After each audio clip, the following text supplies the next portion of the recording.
Nanded bulletin में आपका स्वागत है। मुख्यमंत्री नीतीश कुमार से जुड़ा मुस्लिम महिला का हिजाब खींचने का मामला लगातार तूल पकड़ता जा रहा है और अब ये मुद्दा सिर्फ बिहार तक सीमित नहीं रहा, बल्कि पूरे देश में इस पर कड़ा विरोध देखने को मिल रहा है। इस मामले पर देश के मशहूर आलिम दीन मौलाना सज्जाद नोमानी का सख्त और अहम बयान सामने आया है। मौलाना सज्जाद नोमानी ने नीतीश कुमार की पार्टी जेडीयू में शामिल तमाम मुस्लिम नेताओं और सदस्यों से खुली अपील की है। उन्होंने कहा कि वो जेडीयू में शामिल मुस्लिम पुरुषों और महिलाओं की गैरत को आवाज देना चाहते हैं। अगर वे वाकई मुसलमान हैं तो उन्हें आखिरत पर यकीन होना चाहिए और सोचना चाहिए कि इस खामोशी का जवाब वे आखिरत में क्या देंगे। मौलाना सज्जाद नोमानी ने कहा कि मुस्लिम नेताओं को खुलकर अपने इस नामाकूल नेता के खिलाफ आवाज उठानी चाहिए। पार्टी के अंदर से ये मांग उठनी चाहिए कि ऐसे नेता को पार्टी से बाहर निकाला जाए। मौलाना ने यह भी कहा कि आज जिन लोगों ने इस पार्टी को वोट दिया था वे शायद अपने फैसले पर शर्मिंदा हो रहे होंगे अगर उनके अंदर जरा भी इस्लामी और इंसानी गैरत जिंदा है। उन्होंने अपनी इस आवाज को बिहार के हर कोने तक पहुंचाने की अपील भी की है। इसके साथ ही महाराष्ट्र में भी इस मुद्दे को लेकर हलचल तेज हो गई है। Social democratic party of India यानी एसडीपीआई ने महाराष्ट्र के कई जिलों में नीतीश कुमार के खिलाफ पुलिस में शिकायत दर्ज कराई है। नांदेड़ में भी एसडीपीआई की ओर से एसपी ऑफिस में नीतीश कुमार के खिलाफ लिखित शिकायत दी गई है। औरंगाबाद से एसडीपीआई के जिला अध्यक्ष शाह समीर ने बिहार के एआईएमआईएम के प्रदेश अध्यक्ष और विधायक अख्तरुल ईमान से फोन पर बात की और मांग की कि इस मामले को बिहार विधानसभा में जोरदार तरीके से उठाया जाए।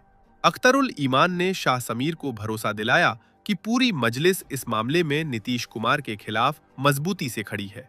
उन्होंने ये भी कहा कि जैसे ही बिहार विधानसभा सत्र शुरू होगा इस मुद्दे को सदन में जरूर उठाया जाएगा। नाज़े, मामला लगातार गंभीर होता जा रहा है। खबरों के मुताबिक अरब देशों में भी नीतीश कुमार की इस हरकत को लेकर नाराजगी जताई जा रही है। ऐसे में सवाल उठता है कि क्या नीतीश कुमार को देश की मुस्लिम महिलाओं से और पूरे देश से माफी मांगनी चाहिए? नांदेड़ बुलेटिन को सब्सक्राइब करें। नाजरीन, आप इस पूरे मामले पर क्या राय रखते हैं? कमेंट में जरूर। और मैं आगे बढ़कर ये भी कहना चाहता हूं कि वो मुसलमान मर्द और औरतें जो नीतीश कुमार की पार्टी जेडीयू में शामिल हैं, मैं उनकी गैरत को आवाज़ देना चाहता हूं। अगर वो मुसलमान हैं तो उनको आखिरत पर यकीन होगा, उनको सोचना चाहिए।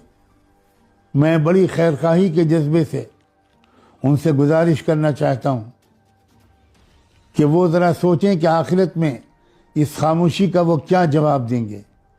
उनको खुलकर अपने इस नामाकूल लीडर के खिलाफ आवाज़ उठानी चाहिए। पार्टी के अंदर एक आवाज़ बुलंद होनी चाहिए कि इसको पार्टी से निकाला जाए। आज वो लोग जिन्होंने इस पार्टी को वोट दिया था शायद अपने फैसले पर शर्मिंदा हो रहे हों अगर उनके अंदर ज़रा भी इस्लामी और इंसानी गैरत और एहसास जिंदा है। मैं अपना फ़र्ज समझकर ये मैंने चंद अल्फाज आपकी खिदमत में पेश किए। मुझे उम्मीद है कि बिहार की सतह पर मेरी इस आवाज़ को ज़्यादा से ज़्यादा आप फैलाएंगे भी और इस पर लब्बैक भी कहेंगे। कौन बोल रहे हैं? मैं शाह। हेलो। हाँ, साहब खैरियत से? अल्लाह का फजल है। कौन है? पहली बात तो बहुत बहुत मुबारकबाद आपको, जीत के आए आप माशाल्लाह। बहुत शुक्रिया आपका। कौन बोल रहे हैं? मैं शाह समीर बोल रहा हूँ, महाराष्ट्र औरंगाबाद से जुटाई प्रेसिडेंट। जी जी। अभी 2 दिन पहले नीतीश कुमार ने जो नुसरत जो देख रहे हैं, पूरी पार्टी हमारी खड़ी है उसके खिलाफ। जी, हमारा भी था कि मौकूफ कि आप विधानसभा में उसको बुलंद आवाज उठाए। हाँ, तो आवाज विधानसभा आएगा तब ना। हाँ, अभी असेंबली नहीं चली। आप कह देते कि अपना मुंह खोलो, हम देखना चाहते हैं, बिना देखे हम नहीं प्रमाण पत्र देंगे, लेकिन अपने हाथ से पकड़ करके यूं खींच देना ये कहां तक उचित है? तो इसलिए ये सब होगा।